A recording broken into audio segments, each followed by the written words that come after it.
नमस्कार दोस्तों, हमारे चैनल के अंदर आपका स्वागत है। दोस्तों, नवरात्रि जब श्राद्ध पक्ष समाप्त होता है और उसके बाद नवरात्रि आती है, तब हिंदू नए त्योहारों की शुरुआत हो जाती है।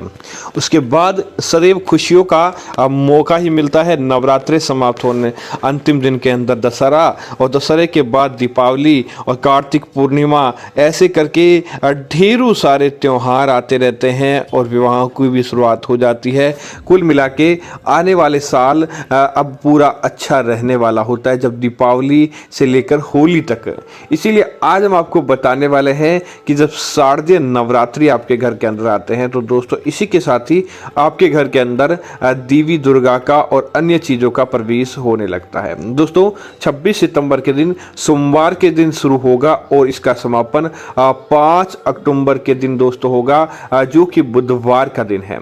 अगर आप चाहते हैं कि शारदीय नवरात्रि का लाभ आपको प्राप्त हो पाए, तो दोस्तों 26 सितंबर सुबह 6:11 से लेकर 7:51 तक नवरात्रि स्थापना का मुहूर्त रहेगा। इससे पहले आपको कुछ ऐसी चीजें होती है जो आपको अपने घर से हटा देनी चाहिए, ताकि आपके घर के अंदर माता लक्ष्मी, माँ दुर्गा प्रवेश कर सके। अन्यथा दोस्तों आपको शारदीय नवरात्रि का फल प्राप्त नहीं हो पाता। तो बात करते हैं उन चीजों के बारे में। आगे बढ़ने से पहले कमेंट बॉक्स के अंदर जय माँ दुर्गा जरूर लिखें, ताकि ऐसी जानकारी आपको मिलती रहेगी। दोस्तों, सबसे पहले शारदीय नवरात्रि हो या नवरात्रों से पहले, एक तो सबसे पहले इस बात का ध्यान रखें, अपने घर के अंदर सभी जगह और अपने घर के मुख्य द्वार की साफ सफाई जरूर रखें। अन्यथा आपके घर के अंदर देवी लक्ष्मी माँ दुर्गा के साथ प्रवेश नहीं कर पाती है। तो सबसे पहला तो काम यही करना है कि शारदीय नवरात्रि आने से पहले अपने घर की अच्छी सी साफ सफाई कर लें। दोस्तों, दूसरी चीज की बात करें तो इस बात का ध्यान रखें, नवरात्रि आने से पहले आपको अपने घर के अंदर रोशनी की समुचित व्यवस्था कर लेनी चाहिए। दोस्तों, आपके घर के अंदर ऐसी जगह है जहां पर हर समय 24 घंटे अंधकार रहता हो, सूरज की रोशनी पड़ती है, ना किसी प्रकार के बल्ब की। तो दोस्तों उस स्थान को आप कैसे भी करके रोशनी के अंदर लाएं।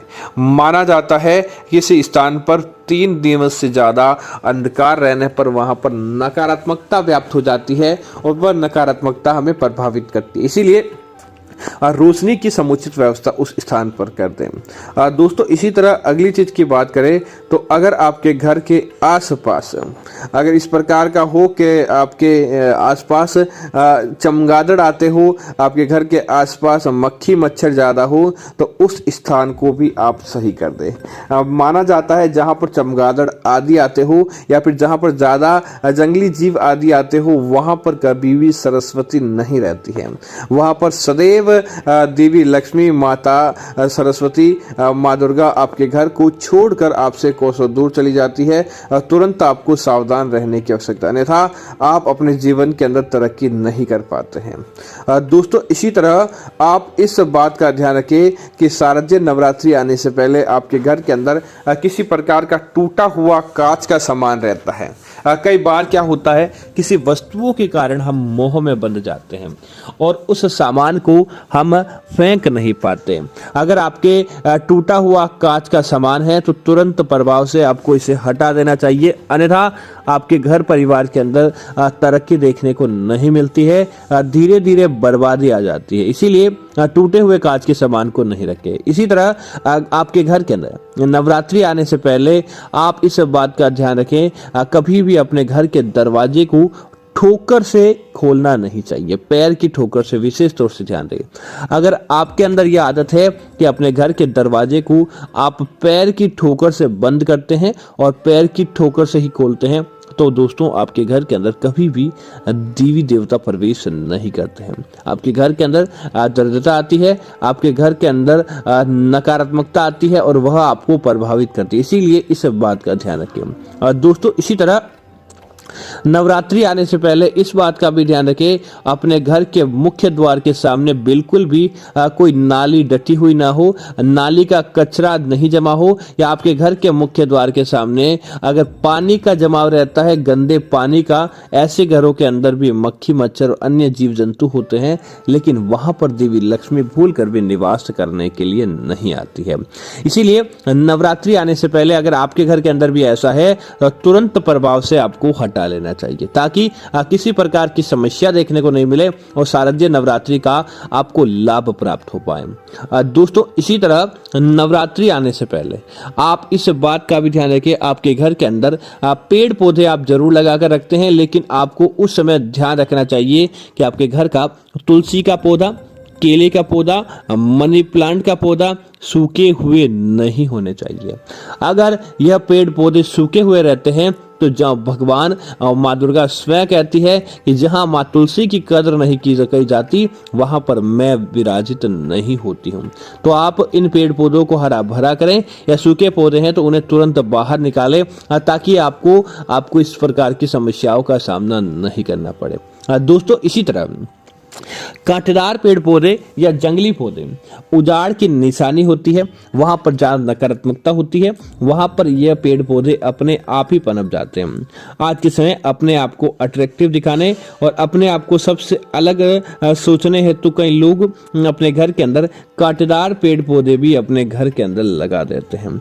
अगर आप इन पेड़ पौधों को अपने घर के अंदर लगाते हैं तो दोस्तों समझ जाइए कि शारदीय नवरात्रि के अंदर आपके घर के अंदर देवी लक्ष्मी, माँ सरस्वती, माँ दुर्गा प्रवेश नहीं करती है और आपको कई प्रकार की समस्याओं का सामना करना पड़ता है। इसीलिए इस बात का आपको जरूर ध्यान रखना चाहिए।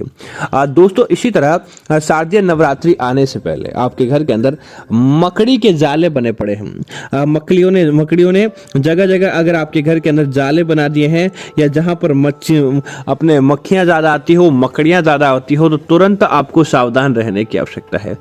जिस घर के अंदर लाल चींटियां बहुत मात्रा में आती है, या जिस घर के आसपास लाल चींटियां बहुत अधिक रहती है, आप इस बात का ध्यान रखें, आप भूल कर भी आपको अपने वहां पर देवी लक्ष्मी, माँ सरस्वती, माँ दुर्गा प्रवेश नहीं करती है। तो तुरंत ऐसे स्थान बंद कर दे, मकड़ियों के जाले हटा दे, लाल चींटियों को हटा दे, ताकि आपके घर के अंदर देवी देवता प्रवेश कर सके। दोस्तों, इसी तरह नवरात्रि आने से पहले आपके घर के अंदर अगर टूटा हुआ फर्नीचर होता है, या टूटा कचरा या बिखरा हुआ प्लास्टिक का सामान आदि रहता है, तो तुरंत उसे भी अपने घर से बाहर का रास्ता दिखा दे। जिस घर के मुख्य द्वार के अंदर चरमराने की आवाज आती है, द्वार को खोलने और बंद करने से उसके अंदर चरमराने की आवाज आती है, दोस्तों ऐसा घर भी खुशियों का प्रतीक नहीं माना जाता है। ऐसे घरों के अंदर भी अपने आप ही दरिद्रता आ जाती है। तो आप इस बात का ध्यान रखिए, ऐसा फर्नीचर तुरंत बदल दें, अपने घर के मुख्य द्वार को सही करवाएं, ताकि आपके घर के अंदर देवी लक्ष्मी सही तरीके से प्रवेश कर पाए। इसी तरह जिस घर का मुख्य द्वार बाहर की तरफ खुलता हो, वहां पर भी धन की कमी देखने को मिलती है। कभी भी आपके घर के मुख्य द्वार को बाहर की तरफ नहीं खोलना चाहिए, उसे हमेशा अंदर की तरफ ही खोलें, ताकि आपको तरक्की देखने को मिले और किसी प्रकार की विपदा या दुर्घटना आपके घर परिवार जीवन के ऊपर देखने को नहीं मिले। तो उम्मीद है जानकारी आपको अच्छी लगी होगी। ऐसी अन्य जानकारी देखने के लिए कृपया आप हमारे चैनल को सब्सक्राइब करें और साथ ही साथ वीडियो को लाइक और शेयर करना ना भूलें, ताकि ऐसी जानकारी आपको मिलती रहेगी। धन्यवाद मित्रों, जय श्री राम।